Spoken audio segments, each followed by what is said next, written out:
They said she wouldn't wake up. 6-year-old Maddie lay in a coma for weeks, unresponsive, with no medical explanation. Specialists had given up. The machines fell silent. Her mother, Clare, clung to hope with nothing but lullabies and unwavering love. Then, unexpectedly, a strange little girl appeared in the hospital, barefoot, pale, dressed in a patient's gown. No one knew who she was. And when she began singing the exact lullaby Clare had composed, but never shared with anyone, everything changed. What this mysterious girl revealed next forced Clare to confront a painful past she had buried deep and uncover a secret she had never intended to reveal. Who was she, and why had she come? Please listen until the end to find out. And don't forget to subscribe to our channel. We'd also love to know which country you're listening from. The clock on the wall blinked 2:14 a.m., its green digits casting a faint glow across the dim hospital room. The air was heavy with antiseptic and silence. Machines hummed and beeped steadily, but there was no urgency, only the waiting. On the bed lay 6-year-old Maddie Rhodes, wrapped in a soft purple blanket patterned with tiny rainbows. Her small chest rose and fell with shallow breaths. Her skin was pale, her lips dry, and her brown curls lay lifeless against the pillow.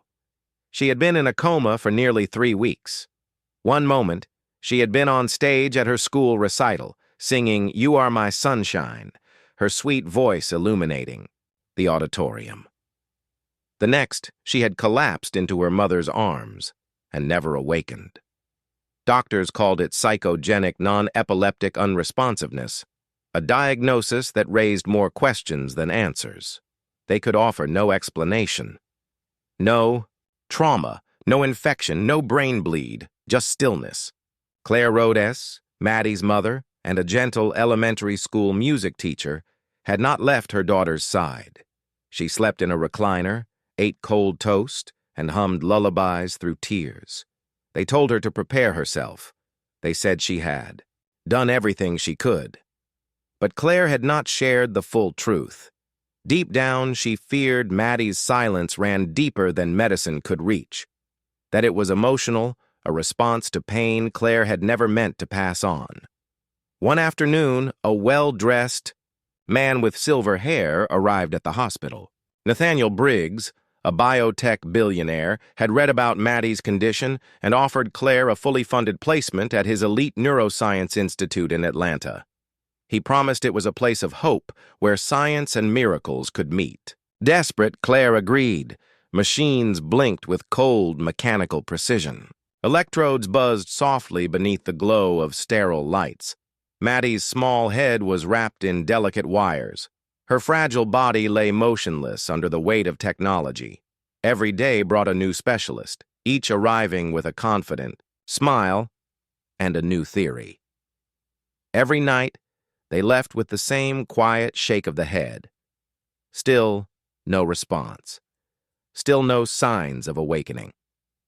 When Nathaniel Briggs, the man with all the promises, stopped visiting altogether, and even the doctors began lowering their voices with phrases like permanent state and prepare for long-term options, Clare felt more alone than ever. No miracles, no breakthroughs, only silence. So Clare did the only thing she had left. She reached into the one place science could not touch. She sang for her daughter, for herself, for whatever might still be listening in the stillness. That night, Clare sat by Maddie's bed, humming a lullaby she had written long ago but never sung aloud, a private song meant for a child who had never heard it. Then, from the shadows of the room, a quiet voice joined in. Clare froze. There, standing in the doorway, was a young girl, about 8 years old, pale and frail. Her head was bald, her gown too large. She looked like a patient, not a visitor. Her bare feet made barely a sound, yet her voice matched Clare's note for note. Clare blinked. "How do you know that song?" she asked. The girl did not answer. Instead, she stepped closer and said softly, She's still listening, but she's waiting for something else, something you haven't said yet. Claire stared at her daughter lying motionless in the bed, then slowly turned to the pale, mysterious girl. This child, who somehow knew the song, who had appeared like a breath from another world, sent a jolt through Claire's chest. Her lips parted, but words came painfully, like shards of glass being pulled from a wound. Sharp, painful, yet necessary. "This isn't just a confession," Claire said. "It's a surrender I didn't know I needed to give. I never told you, Maddie. Before you were born, I lost a baby. A little girl, your sister.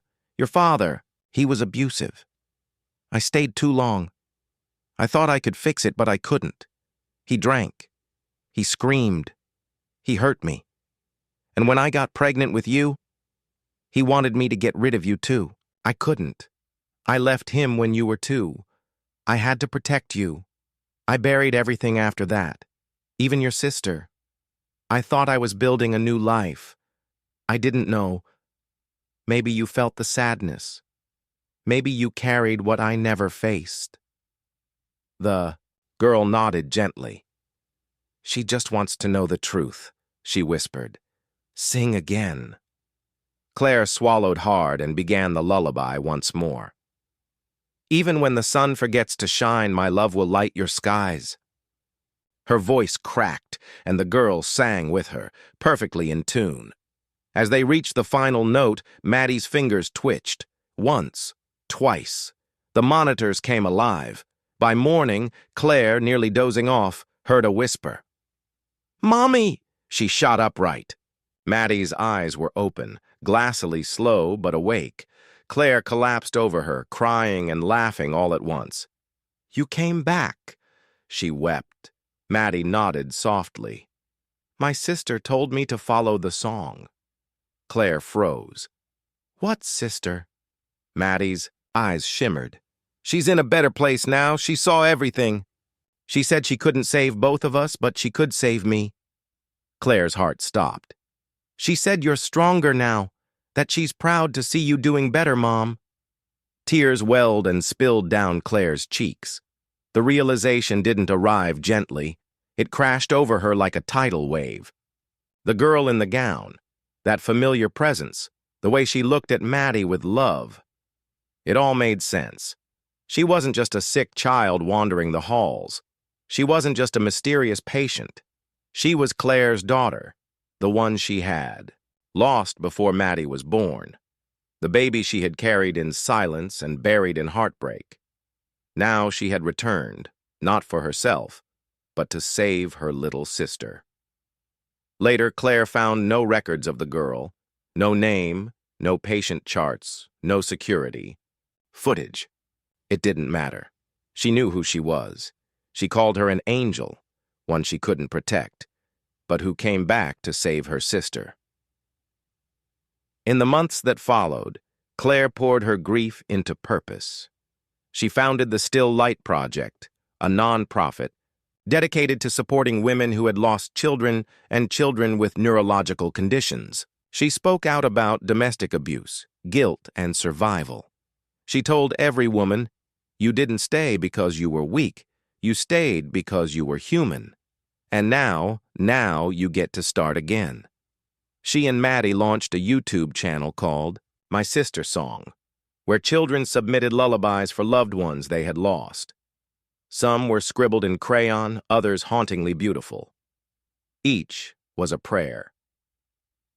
1 year later, Claire returned to the hospital.